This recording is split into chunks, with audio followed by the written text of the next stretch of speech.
السلام علیکم ورحمۃ اللہ وبرکاتہ۔ اعوذ باللہ من الشیطان الرجیم، بسم اللہ الرحمن الرحیم۔ رب اشرح لی صدری ویسر لی امری واحلل عقدۃ من لسانی یفقہوا قولی، رب زد علما۔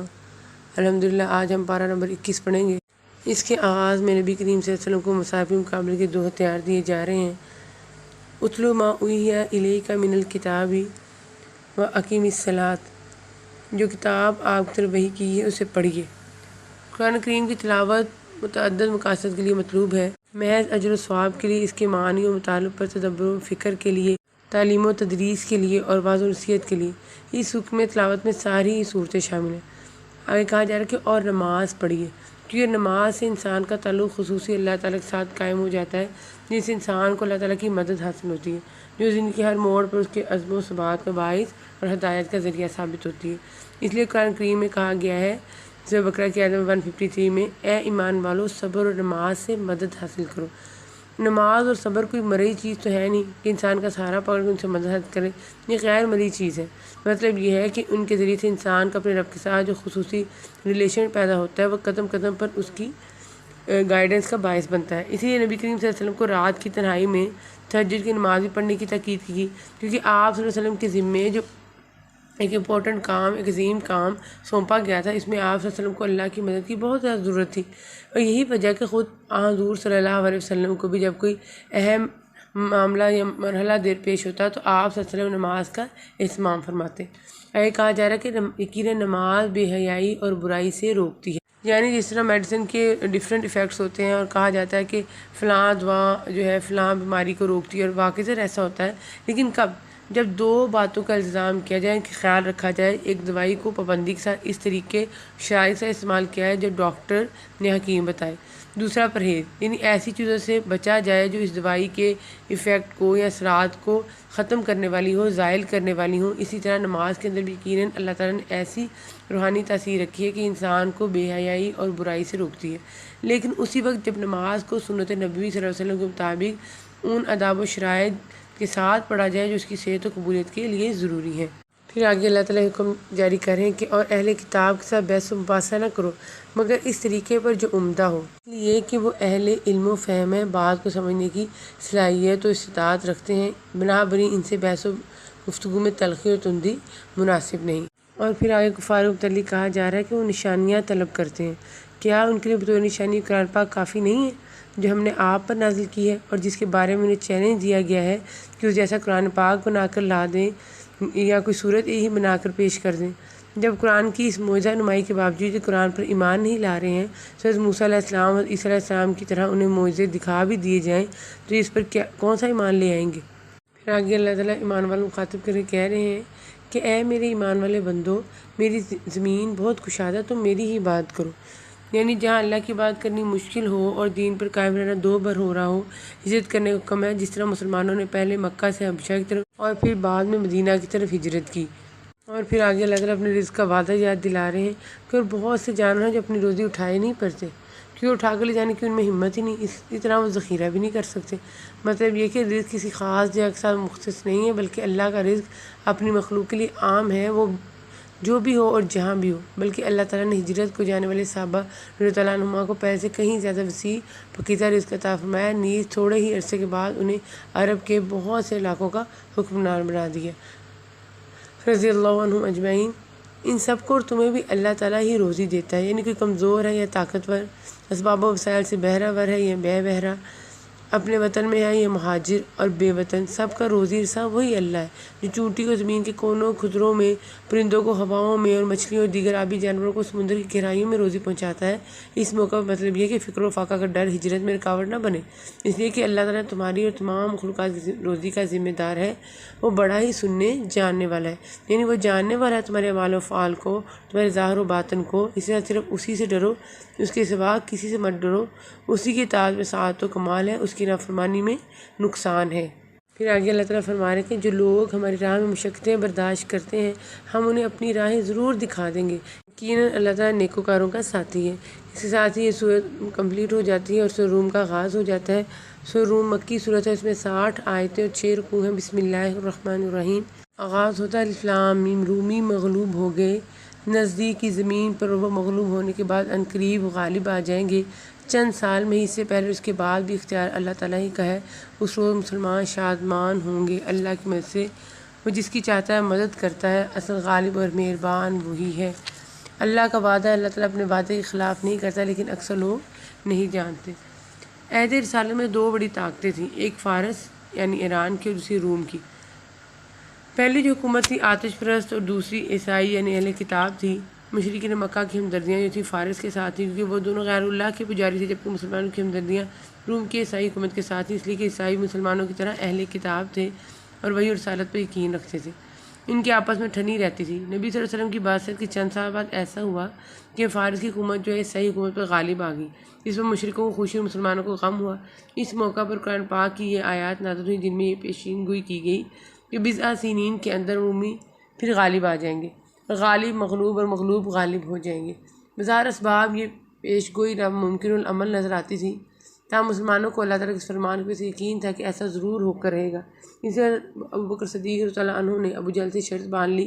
کہ رومی 5 سال کے اندر دوبارہ غالب آ جائیں گے۔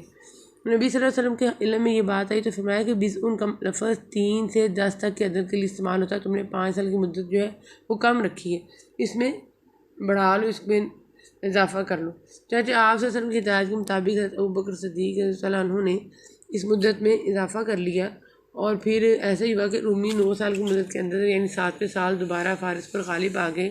جس سے یقیناً مسلمانوں کو بڑی خوشی ہوئی۔ بعض کہتے ہیں کہ رومیوں کو یہ فتح اس وقت ہوئی جب بدر میں مسلمانوں کو کافروں پر غلبہ حاصل ہوا، مسلمان اپنی فتح پر خوش ہوئے۔ رومیوں کی یہ فتح قرآن کریم کی صداقت میں ایک بہت بڑی دلیل ہے۔ پھر اللہ تعالیٰ حکم دے رہے ہیں کہ بس اللہ تعالیٰ کی تسبیح پڑھا کرو جب کہ تم شام کرو جب صبح کرو۔ یہ اللہ تعالیٰ کی طرف سے اپنی ذات مقدسہ کے لیے تسبیح و تمہید ہے، جس سے مقصد اپنے بندوں کو گائیڈ کرنا ہے کہ ان اوقات میں اسے کے جو پیچھے آتے ہیں اور جس کی کمال قدرت و عظمت پر دلالت کرتے ہیں اس کی تسبیح و تحمید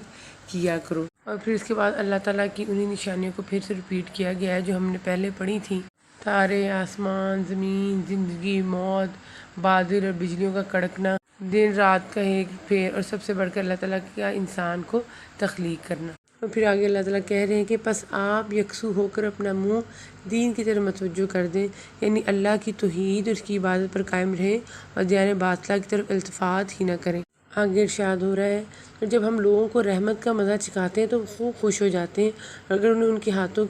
کے کرتوت کی وجہ سے کوئی برائی پہنچے تو ایک دم وہ محض نا امید ہو جاتے ہیں۔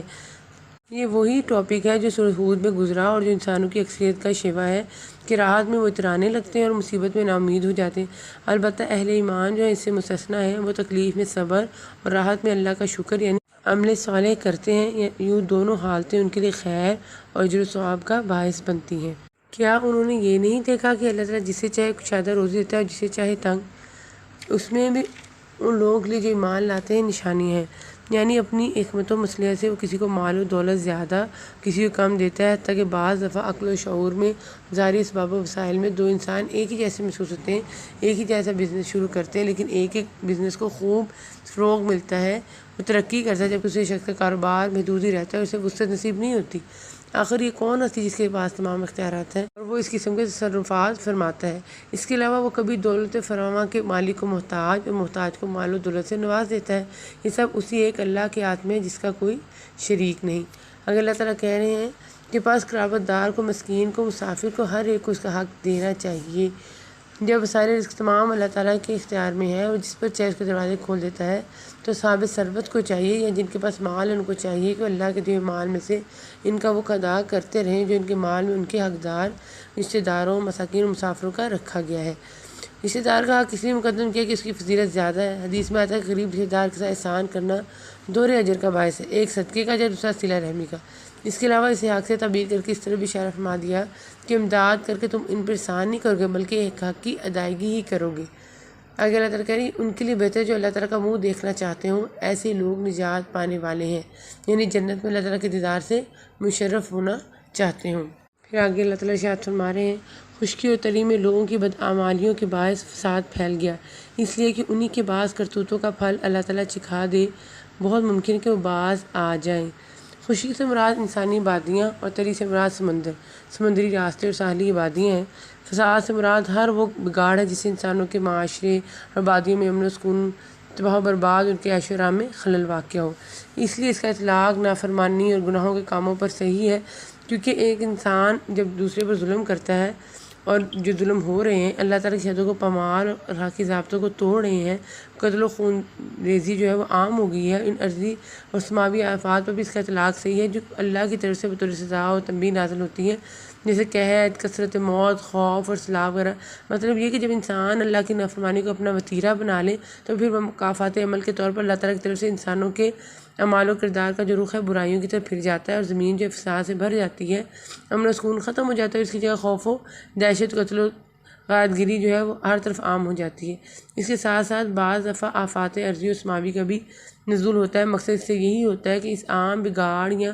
آفات الہی کو دیکھ کر شاید لوگ گناہوں سے باز آ جائیں، توبہ کر لیں، ان کا جو رجوع ہے اللہ تعالیٰ کی طرف ہو جائے۔ پھر آگے اللہ تعالیٰ مومنین پر جو اپنا ایک حق ہے وہ یاد دلا رہے ہیں کہ کان حقاً علینا نصر المؤمنین، کہ ہم پر مومنوں کی مدد کرنا لازم ہے، یعنی ہم انہیں مشکلات میں اکیلا نہیں چھوڑیں گے، اور اللہ تعالیٰ کی مدد تو بالآخر مومنوں کو حاصل ہوگی ہی ہوگی، جس میں پیغمبر اور اس پر ایمان لانے والے سب شامل ہیں۔ پھر آگے سورہ لقمان کا آغاز ہو جاتا ہے، بسم اللہ الرحمن الرحیم۔ یہ سورہ جو ہے یہ مکی ہے، اس میں 34 آیتیں اور 4 رکوع ہیں۔ ارشاد ہوتا ہے کہ الف لام میم، یہ حکمت والی کتاب کی آیتیں ہیں جو نیکوکاروں کے لیے رہبر اور سراسر رحمت ہے۔ محسنین کا لفظ استعمال ہوا ہے، اس کے ایک معنی تو یہ ہے احسان کرنے والا، والدین کے ساتھ، رشتہ داروں کے ساتھ، مستحقین اور ضرورتمندوں کے ساتھ۔ دوسرے اس کے معنی کیے گئے نیکیاں کرنے والا، یعنی برائیوں سے بچنے والا اور نیکوکار۔ تیسرے معنی اللہ کی عبادت نہایت اخلاص اور خشوع و خضوع کے ساتھ کرنے والا، جیسا حدیث جبرائیل علیہ السلام میں ہے۔ قرآن پاک ویسے تو سارے جہاں کے لیے ہدایت اور رحمت کا ذریعہ ہے، لیکن اس سے اصل فائدہ چونکہ صرف محسنین اور متقین ہی اٹھاتے ہیں، اسی لیے یہاں اسی طرح اللہ تعالیٰ نے فرمایا۔ پھر آگے ارشاد ہو رہا ہے کہ بعض لوگ ایسے بھی ہیں جو لغو باتوں کو مول لیتے ہیں۔ اہل سعادت جو کتاب الہی سے راہ یاب اور اس کے سماعت سے فیض یاب ہوتے ہیں،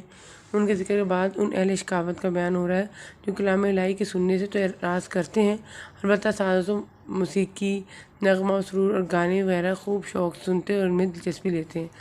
مول لینے یعنی خریدنے سے مراد یہ کہ آلات طرب شوق سے اپنے گھروں میں لاتے پھر ان سے لطف اندوز ہوتے ہیں۔ یہاں پہ لہو الحدیث کا لفظ بھی استعمال ہو، اس سے مراد گانا بجانا، اس کا ساز و سامان، آلات، ساز و موسیقی، ہر وہ چیزیں جو انسان کو خیر اور معروف سے غافل کر دے،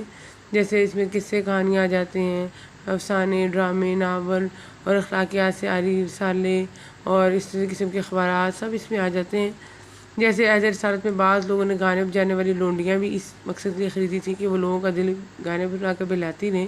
تاکہ قرآن و اسلام سے وہ دور رہیں۔ اللہ تعالیٰ کہہ رہے ہیں کہ بے علمی کے ساتھ لوگوں کو اللہ کی راہ سے بہکائیں، اسے ہنسی بنائیں، یعنی ان تمام چیزوں سے یقیناً اللہ تعالیٰ کے راستے سے انسان جو ہے گمراہ ہو جاتے ہیں اور دین کو مذاق کا نشانہ بھی بناتے ہیں۔ یہی وہ لوگ ہیں جن کے لیے رسوا کرنے والا عذاب ہے، یعنی ان کی سرپرستی اور حوصلہ افزائی کرنے والے جتنے بھی ادارے یا جتنے بھی ارباب حکومت ہیں وہ سب جو ہیں وہ پھر اس عذاب معین کے مستحق ہوں گے، یعنی حقدار ہوں گے۔ پھر آگے چل کر لقمان کا ذکر آتا ہے کہ ہم نے یقیناً لقمان کو حکمت دی تھی۔ حضرت لقمان جو تھے اللہ کے نیک بندے تھے، اللہ تعالیٰ نے حکمت یعنی عقل و فہم اور دینی بصیرت میں ممتاز مقام عطا فرمایا تھا۔ کسی نے پوچھا تمہیں یہ فہم و شعور کس طرح حاصل ہوا؟ انہوں نے فرمایا کہ راست بازی، امانت اختیار کرنے اور بے فائدہ باتوں سے بچنے اور خاموشی کی وجہ سے۔ ان کا حکمت و دانش پر مبنی ایک واقعہ یہ بھی مشہور ہے کہ یہ غلام سے ان کے آقا نے کہا کہ بکری ذبح کر کے اس کے سب سے بہترین 2 جو ہیں حصے لاؤ، چنانچہ وہ زبان اور دل نکال کر لے گئے۔ دوسرے موقع پر آقا نے ان سے کہا کہ بکری ذبح کر کے اس کے سب سے بدترین حصے لاؤ، وہ پھر وہی زبان اور دل لے کر چلے گئے۔ پوچھنے پر بتلایا کہ زبان اور دل اگر صحیح ہو تو یہ سب سے بہتر ہے، اگر یہ بگڑ جائیں تو ان سے بدتر کوئی چیز نہیں۔ پھر آگے اس وصیت کا ذکر لقمان نے اپنے بیٹے کو کی اور اللہ تعالیٰ کو اتنی پسند آئی کہ اللہ تعالیٰ نے اس کو قرآن پاک کا ایک حصہ بنا دیا، اور جبکہ لقمان نے واز کرتے اپنے لڑکے سے فرمایا کہ میرے بچے اللہ کے ساتھ شریک نہ کرنا۔ اللہ تعالیٰ نے لقمان کی سب سے پہلی وصیت یہ نقل فرمائی کہ انہوں نے اپنے بیٹے کو شرک سے منع فرمایا، جس سے یہ کلیئر ہے کہ والدین کے لیے ضروری ہے کہ اپنے اولاد کو شرک سے بچانے کی سب سے زیادہ کوشش کریں۔ کیوں منع کر رہے ہیں؟ اس لیے کہ بے شک شرک بڑا بھاری ظلم ہے۔ اور پھر آگے کہہ رہے ہیں کہ ہم نے انسان کو اس کے ماں باپ کے متعلق نصیحت کی، اس کی ماں نے دکھ پر دکھ اٹھا کر اسے حمل میں رکھا، اس کی دودھ چڑھائی 2 برس میں ہے کہ تو میری اور اپنے باپ کی شکر گزاری کر، تم سب کو میری ہی طرف لوٹ کر آنا ہے۔ اگر وہ دونوں تجھ پر اس بات کا دباؤ ڈالیں کہ تو میرے ساتھ شریک ہے جس کا تجھے علم نہ ہو تو ان کا کہنا نہ ماننا، ہاں دنیا میں ان کے ساتھ اچھی طرح بسر کرنا اور اس کی راہ چلنا جو میری طرف جھکا ہوا ہو۔ تمہارا سب کا لوٹا میری ہی طرف ہے، تم جو کچھ کرتے ہو اس سے پھر میں تمہیں خبردار کر دوں گا۔ اور پھر آگے نصیحت کریں کہ پیارے بیٹے، اگر کوئی چیز رائی کے دانے کے برابر ہو، پھر وہ بھی خواہ کسی چٹان میں یا آسمانوں میں یا زمین میں ہو، اسے اللہ تعالیٰ ضرور لائے گا کہ اللہ تعالیٰ بڑا باریک بین اور خبردار ہے۔ مطلب یہ کہ انسان اچھا یا برا کتنا بھی چھپ کر کام کرے، اللہ سے مخفی نہیں رہ سکتا۔ رائی کے دانے کی مثال اس لیے دی کہ وہ اتنا چھوٹا ہے کہ جس کا وزن محسوس ہوتا ہے، نہ تول میں وہ ترازو کے پلڑے کو جھکا سکتا ہے۔ اس طرح چٹان مخفی ترین اور محفوظ ترین جگہ ہے۔ یہ مضمون جو ہے حدیث میں بھی بیان کیا گیا ہے۔ فرمایا کہ اگر تم میں سے کوئی شخص بے سراغ کے پتھر میں بھی عمل کرے گا جس کا کوئی دروازہ ہو یا نہ کھڑکی، اللہ تعالیٰ اسے لوگوں پر ظاہر فرما دے گا، چاہے وہ کیسا ہی عمل ہو، اس لیے کہ وہ لطیف باریک بین ہے، اس کا علم مخفی ترین چیز تک محیط ہے اور خبیر ہے۔ زیریں راز میں چلنے والی چونٹی کی حرکات و سکنات سے بھی وہ باخبر۔ اور پھر آگے 3 اہم ترین عبادات کا ذکر کر رہے ہیں اور جو امور خیر کی بنیاد ہے کہ اے میرے پیارے بیٹے، تو نماز قائم رکھنا ہے، اچھے کاموں کی نصیحت کرتے رہنا، برے کاموں سے منع کرنا، اور جو مصیبت تم پر آ جائے تو صبر کرنا۔ یقین مان کے بڑے تاکیدی کاموں میں سے ہے، یعنی مذکورہ باتیں ان کاموں میں سے ہیں جن کی اللہ تعالیٰ نے تاکید فرمائی ہے، بندوں پر انہیں فرض قرار دیا ہے۔ اس سے پہلے یعنی امر بالمعروف اور نہی عن المنکر کی وصیت کی ہے، ساتھ ہی انہیں پتہ ہے کہ اس راہ میں مصیبتیں بھی آئیں گی، اس لیے اس کے فوراً بعد صبر کی تلقین کر کے واضح کر دیا کہ صبر کا دامن تھامے رکھنا کہ عزم و ہمت کے کاموں میں سے ہے اور اہل عزم و ہمت کا ایک بڑا ہتھیار، اس کے بغیر فضا تبلیغ کی ادائیگی ممکن نہیں۔ پھر آگے پرسنالٹی کو گروم کرنے کا، پرسنالٹی کو سنوارنے کا اصول بتا رہے ہیں کہ لوگوں کے سامنے اپنے گال نہ پھلا، یعنی تکبر نہ کر کے لوگوں کو حقیر سمجھے، اور جب تجھ سے ہم کلام ہوں تو ان سے منہ پھیر لے یا گفتگو کے وقت اپنا منہ پھیرے رکھے۔ یہ اور جو ہے یہاں پہ لفظ استعمال ہوا ہے، یہ ایک بیماری ہے جو اونٹ کے گردن یا سر میں آتی ہے، جس سے اس کی گردن جو مڑ جاتی ہے۔ یہاں بطور تکبر منہ پھیر لینے کے لیے معنی میں لفظ اللہ تعالیٰ نے استعمال کیا ہے۔ اور زمین پر اترا کر چل، یعنی ایسی چال یا رویہ جس سے مال و دولت یا جاہ و منصب یا قوت و طاقت کی وجہ سے فخر و غرور کا اظہار ہوتا ہو، یہ اللہ تعالیٰ کو ناپسند ہے، اس لیے کہ انسان ایک بندہ عاجز و حقیر ہے۔ اللہ تعالیٰ کو یہی پسند ہے کہ اپنی حیثیت کے مطابق عاجزی اور انکساری اختیار کیے رکھے، اس سے تجاوز کر کے بڑائی کا اظہار نہ کرے، کہ بڑائی صرف اللہ تعالیٰ ہی کے لیے زیبا ہے جو تمام اختیارات کا مالک، تمام خوبیوں کا منبع ہے۔ اس لیے حدیث میں فرمایا کہ وہ شخص جنت میں نہیں جائے گا جس کے دل میں رائی کے دانے کے برابر بھی کبر ہوگا، جو تکبر کے طور پر اپنے کپڑے کو کھینچتے ہوئے چلے گا اور اللہ تعالیٰ اس کی طرف قیامت والے دن نہیں دیکھے گا۔ تاہم تکبر کا اظہار کے بغیر اللہ تعالیٰ کے انعامات کا ذکر، اچھا لباس اور خوراک پر کا استعمال جائز ہے۔ یہ تکبر کرنے والے شیخی خور کو اللہ تعالیٰ پسند نہیں فرماتا۔ آگے آ رہا کہ اپنی افطار میں میانہ روی اختیار کر، یعنی چال اتنی سست نہ ہو جیسے کہ بیمار ہو، نہ ہی اتنی تیز ہو کہ شرف و وقار کے خلاف ہو۔ اسی کو دوسرے مقام پر بیان فرمایا، یمشون علی الارض ہونا، اللہ کے بندے زمین پر وقار اور سکونت کے ساتھ چلتے ہیں، اور اپنی آواز پست رکھ، یقیناً آوازوں میں سب سے بدتر آواز گدھوں کی ہے، یعنی چیخ یا چلا کر بات نہ کر، اس لیے کہ زیادہ اونچی آواز سے بات کرنا پسندیدہ ہوتا تو گدھے کی آواز سب سے اچھی سمجھی جاتی، لیکن ایسا نہیں ہے، بلکہ گدھے کی آواز سب سے بدتر اور کری ہے، اس لیے حدیث میں آتا ہے کہ گدھے کی آواز سنو تو شیطان سے پناہ مانگو۔ پھر آگے ارشاد ہو رہا ہے، جو شخص اپنے آپ کو اللہ کے تابع کرے، یعنی صرف اللہ کی رضا کے لیے عمل کرے، اس کے حکم کی اطاعت، اس کی شریعت کی پیروی کرے، اور ہو بھی وہ نیکوکار، یعنی معمور بعض چیزوں کا اتباع کرنے والا اور جن چیزوں کو منع کیا گیا ان سے چھوڑنے والا، یہ کہ اس نے مضبوط کڑا تھام لیا، یعنی اللہ تعالیٰ نے اسے مضبوط عہد دے لیا کہ اس کو عذاب نہیں کرے گا، تمام کاموں کا انجام اللہ تعالیٰ کی طرف ہے۔ پھر آگے کہہ رہے ہیں کہ لوگوں اپنے رب سے ڈرو اور اس دن کا خوف کرو جس دن باپ اپنے بیٹے کو کوئی نفع نہ پہنچا سکے گا، نہ بیٹا اپنے باپ کا ذرا سا بھی نفع کرنے والا ہوگا۔ مطلب کہ اگر باپ چاہے کہ بیٹے کو بچانے کے لیے اپنی جان کو بدلے، یا بیٹا باپ کے لیے اپنی جان تو معاوضہ پیش کرے، تو وہاں یہ پاسبل نہیں ہوگا۔ ہر شخص کو اپنے کیے کی سزا بھگتنی ہوگی۔ جب باپ بیٹے اسے کے کام نہ آ سکیں گے تو دیگر رشتہ داروں کی کیا حیثیت ہوگی، وہ کیوں کہ اسے کو نفع پہنچا سکیں گے۔ یاد رکھو اللہ کا وعدہ سچا ہے، دیکھو تم دنیا کی زندگی دھوکے میں نہ ڈال دے اور نہ دھوکے باز شیطان تمہیں دھوکے میں ڈال دے۔ اگر ارشاد ہو رہا ہے کہ بے شک اللہ تعالیٰ ہی کے پاس قیامت کا علم ہے، وہی بارش نازل فرماتا ہے، ماں کے پیٹ میں جو ہے اسے جانتا ہے، کوئی بھی نہیں جانتا کہ کل کیا کچھ کرے گا، نہ کسی کو یہ معلوم ہے کہ کس زمین میں مرے گا۔ یاد رکھو اللہ تعالیٰ ہی پورے علم والا اور صحیح خبروں والا ہے۔ حدیث میں بھی آتا ہے کہ 5 چیزیں مفاتیح الغیب ہیں جنہیں اللہ تعالیٰ کے سوا کوئی نہیں جانتا۔ قرب قیامت کی علامات اور نبی صلی اللہ علیہ وسلم نے بیان فرمائی کہ لیکن قیامت کے وقوع کا یقینی علم اللہ تعالیٰ کے سوا کسی کو نہیں، کسی فرشتے کو، نہ کسی نبی مرسل کو۔ بارش کا معاملہ بھی ایسے جیسے آثار و علائم سے تخمینہ لگایا جاتا اور لگایا جا سکتا، لیکن یہ بات ہر شخص کے مترجمہ مشاہدے کا حصہ ہے کہ تخمینے کبھی صحیح نکلتے ہیں اور کبھی غلط، حتیٰ کہ محکمہ موسمیات کے اعلانات بھی بعض بار صحیح ثابت نہیں ہوتے، جس سے واضح ہے کہ بارش کا بھی یقینی علم اللہ تعالیٰ کے سوا کسی کو نہیں۔ اسی طرح جو رہ معدن میں مشینی طرح سے جنسیت کا ناقص اندازہ ہوتا ہے شاید ممکن ہے، لیکن اس کی قسمت کا نہیں سوچا جا سکتا، اس کی قسمت کا حال نہیں دیکھا جا سکتا کہ کل کو بچہ کس راہ چلے گا، نیکی کی راہ پر چلے گا یا برائی کی راہ پر چلے گا۔ ان سب باتوں کا علم اللہ تعالیٰ کے سوا کسی کے پاس نہیں ہے۔ انسان کل کیا کرے گا، وہ دین کا معاملہ ہوگا یا دنیا کا، وہ آنے والے کل کے بارے میں علم نہیں کہ وہ اس کی زندگی میں آئے گا بھی یا نہیں، اور اگر آئے گا تو اس میں کیا کچھ کرے گا۔ موت کہاں آئے گی، گھر میں یا گھر سے باہر، اپنے وطن میں یا دائرہ غیر میں، جوانی میں آئے گی یا بڑھاپے میں، اپنی آرزو خواہشات کی تکمیل کے بعد آئے گی، اس سے پہلے کسی کو کچھ علم نہیں۔ اس کے بعد آگے سورۃ سجدہ کا آغاز ہو جاتا ہے۔ یہ مکی سورت ہے، اس میں 30 آیتیں، 3 رکوع۔ حدیث میں آتا ہے کہ نبی صلی اللہ علیہ وسلم جمعہ کے دن فجر کی نماز میں الف لام میم سجدہ اور دوسری رکعت میں حل آتا علی الانسان سورۃ دہر پڑھا کرتے تھے۔ اس طرح یہ بھی صحیح سند ثابت ہے کہ نبی صلی اللہ علیہ وسلم رات کو سونے سے قبل سورۃ الف لام میم سجدہ اور سورۃ ملک پڑھا کرتے تھے۔ ارشاد ہوتا ہے بسم اللہ الرحمن الرحیم الف لام میم، بلا شبہ اس کتاب کا اتارنا تمام جہانوں کے پروردگار کی طرف سے ہے۔ مطلب ہے کہ جھوٹ، جادو، کہانت اور من گھڑت قصے کہانیوں کی کتاب نہیں، بلکہ رب العالمین کی طرف سے صحیفہ ہدایت۔ اور پھر آگے اللہ تعالیٰ اپنے کمال قدرت اور عجائب صنعت کا ذکر کر رہے ہیں کہ اس طرح شاید وہ قرآن پاک کو سنیں، اس پر غور کریں۔ آگے اللہ تعالیٰ کہہ رہے ہیں فَذُوقُوا بِمَا نَسِیتُمْ لِقَاءَ یَوْمِکُمْ ہَٰذَا، اب تم اپنے اس دن کی ملاقات کے فراموش کر دینے کا مزہ چکھو، ہم نے بھی تمہیں بھلا دیا، اور اپنے کیے ہوئے اعمال کی شامت سے ابدی عذاب کا مزہ چکھو۔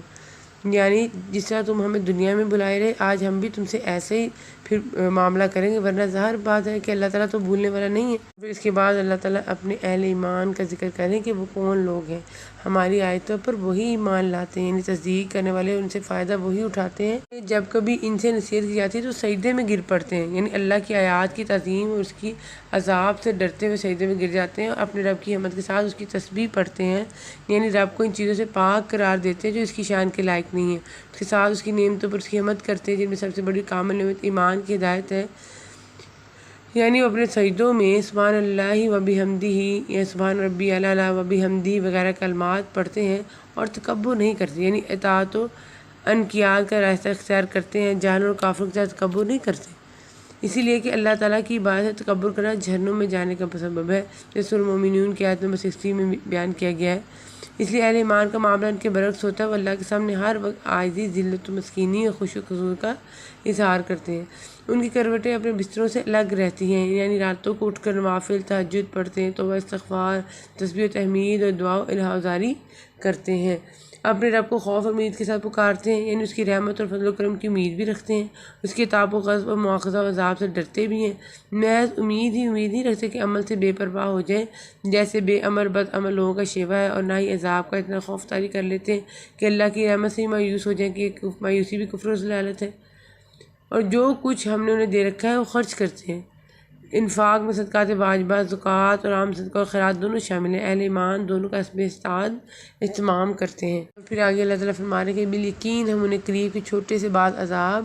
اس بڑے عذاب کے سوا چکھائیں گے تاکہ وہ لوٹ آئیں۔ عذاب ادنا چھوٹے سے یا قریب کے بعض عذاب سے دنیا کا عذاب یا دنیا کی مصیبتیں، بیماریاں وغیرہ مراد ہیں۔ بعض نزدیک وہ قتل سے مراد جس سے جنگ بدر میں کافر دوچار ہوئی، وہ قحط سالی جو اہل مکہ پر مسلط کی گئی تھی،